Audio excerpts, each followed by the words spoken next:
Assalamualaikum warahmatullahi wabarakatuh.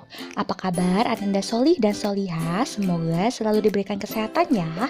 Pada hari ini kita memasuki tema 8 subtema 2 pembelajaran 2. Selamat belajar. Setiap tarian daerah memiliki keunikan tersendiri. Keunikan tari daerah terlihat dari unsur-unsur tari. Gerak merupakan unsur utama dalam tari. Unsur lain adalah busana, tata rias, iringan, dan properti atau perlengkapan tari. Gerak tari adalah serangkaian gerakan indah dari anggota tubuh yang dapat dinikmati oleh orang lain. Gerak tari Nusantara sangat beragam. Gerak tari daerah suatu daerah berbeda dengan daerah lain. Berikut adalah contoh gambar keragaman tari daerah, yaitu tari Kipasa Rumpun dari Sumatera Selatan. Tari tradisional dan tari kreasi baru adalah jenis karya seni tari. Tari tradisional adalah tarian yang telah mengalami perjalanan sejarah yang cukup lama. Nah, berikut ini adalah contoh beberapa tari tradisional asal daerahnya di Indonesia. Misalnya tari Serimpi Sangopati dan tari Gombyong dari Jawa Tengah, tari Saman dari Aceh Darussalam, dan lain sebagainya. Bisa kalian baca ya. Nah, tari kreasi baru atau tari modern adalah karya tari garapan baru. Nah, berikut adalah beberapa contoh tari kreasi baru yang ada di Indonesia beserta daerah asalnya.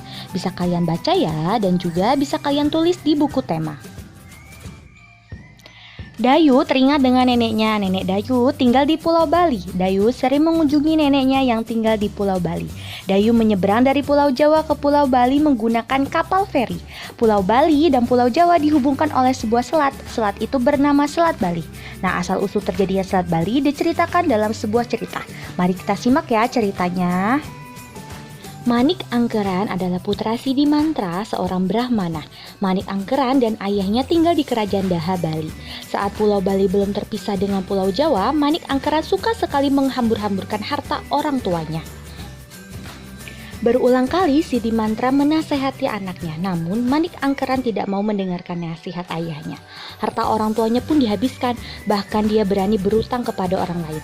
Pada akhirnya Manik dikejar-kejar penagih hutang. Sidi Mantra tidak tega, hartanya sudah habis. Tapi ia tidak mau anaknya celaka.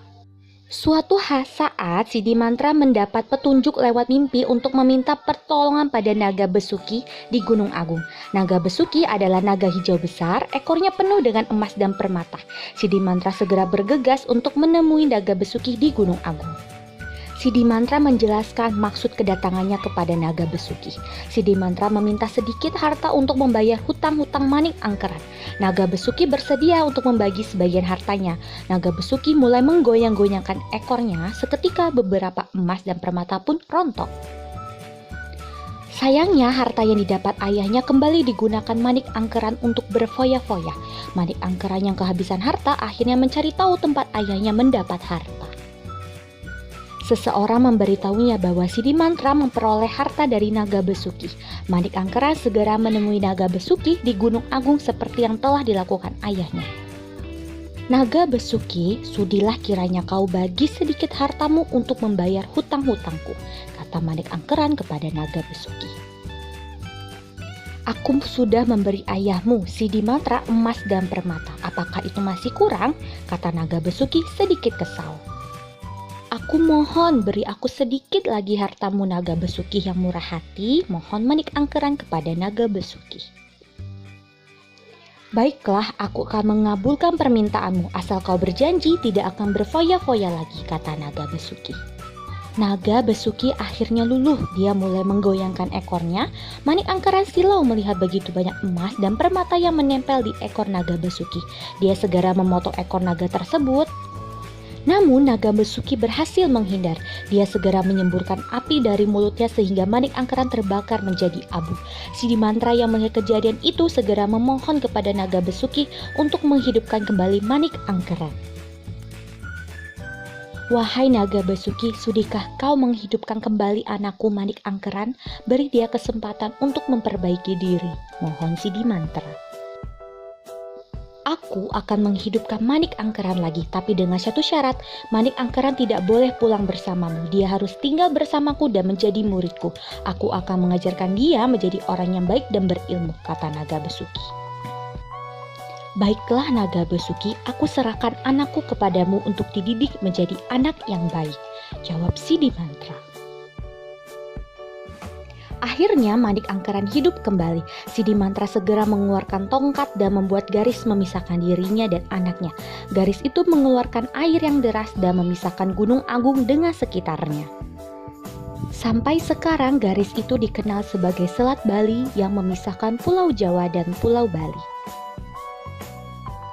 Nah, tokoh yang terdapat dalam cerita berjudul Terjadinya Selat Bali adalah Manik Angkeran, Sidimantra, dan Naga Besuki. Dalam sebuah cerita terdapat tokoh protagonis dan antagonis. Tokoh protagonis adalah tokoh yang berperan memiliki watak baik hati dalam sebuah cerita, sedangkan antagonis adalah tokoh yang berperan memiliki watak atau karakter jahat. Perhatikan gambar berikut. Nah, Dayu selesai berlatih tari. Dayu pulang dengan mengendarai sepeda. Mulanya Dayu mengayuh sepeda perlahan, kemudian Dayu mengarus sepeda semakin cepat. Nah, sepeda Dayu mengalami perubahan kecepatan dari lambat menjadi cepat. Nah, Dayu mengayuh sepeda melakukan gaya otot. Jadi dapat disimpulkan bahwa gaya dapat mengubah kecepatan gerak benda. Pengaruh gaya terhadap gerak benda. Yang pertama, gaya dapat mengubah arah gerak benda.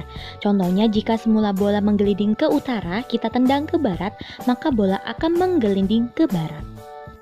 Kedua, gaya dapat menyebabkan benda diam menjadi bergerak. Ketiga, gaya dapat menyebabkan benda bergerak menjadi diam. Selanjutnya, gaya dapat mengubah kecepatan gerak benda, bisa bertambah maupun berkurang. Berikut adalah beberapa contoh gambar pengaruh gaya terhadap gerakan benda. Bisa kalian perhatikan ya pada video pembelajaran hari ini.